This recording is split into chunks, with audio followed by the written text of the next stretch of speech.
আলোয় ভাসা আকাশ, উৎসবের রঙিন প্রত্যাশা। রাতের আকাশে ধীরে ধীরে ভেসে ওঠা আলোর গোলাকার ক্ষুদ্র অবয়ব।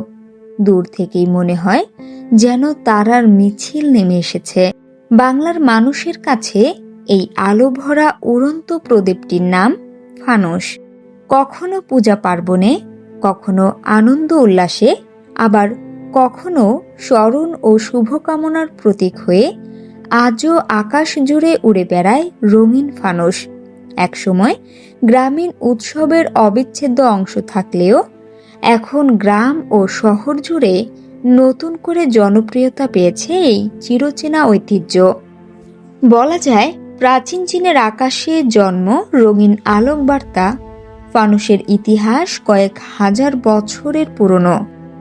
ধারণা করা হয় এর শিকড় প্রাচীন চীনে, যেখানে এটি প্রথম ব্যবহার করা হতো সামরিক বার্তা পাঠানোর মাধ্যম হিসেবে। পূর্ব হান রাজবংশের সময় সামরিক কৌশলবিদ ঝুগে লিয়াং বা কংমিং ফানুসকে আকাশে উড়িয়ে দিতেন দূরবর্তী সৈন্যদের সঙ্গে যোগাযোগের জন্য।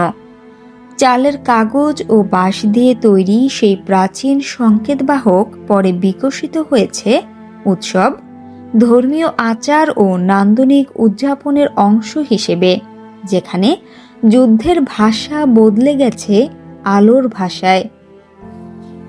ধর্ম ও সংস্কৃতিতে ফানুসের প্রতীকী অর্থ। ফানুস শুধু সাজসজ্জা নয়, এটি শুভ শক্তি, প্রার্থনা, আশা ও আলোর প্রতীক। বৌদ্ধ ধর্মে আকাশ প্রদীপ প্রবারণা পূর্ণিমার রাত 3 মাসব্যাপী বর্ষাব্রত শেষে বৌদ্ধ ভিক্ষুরা যখন আকাশে তুলে দেন আকাশ প্রদীপ, তখন তা হয়ে ওঠে অশুভ শক্তি দূরীকরণ, ধর্মীয় শুদ্ধতার প্রতীক, আলোকিত পথ চলার প্রতিবার্তা।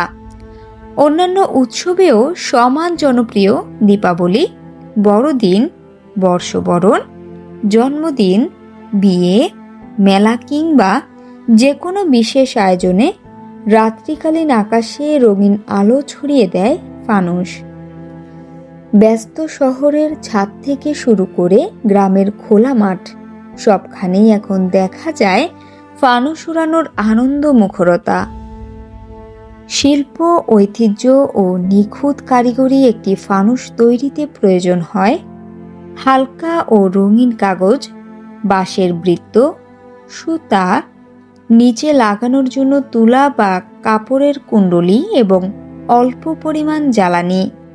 তবে নিরাপত্তা বিশেষজ্ঞদের মতে বাড়ির ছাদে নয়, খোলা মাঠে ফানুস উড়ানো উত্তম।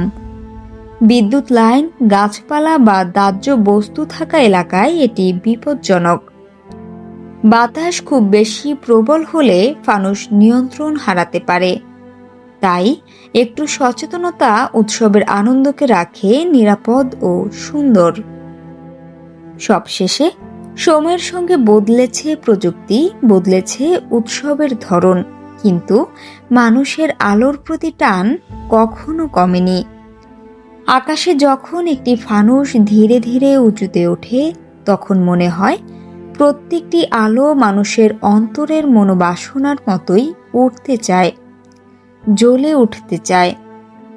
ফানুস তাই শুধু আলো নয়, এটি উৎসবের আবেগ, ঐতিহ্যের রং আর মানুষের হৃদয়ের ছোট্ট উড়ান।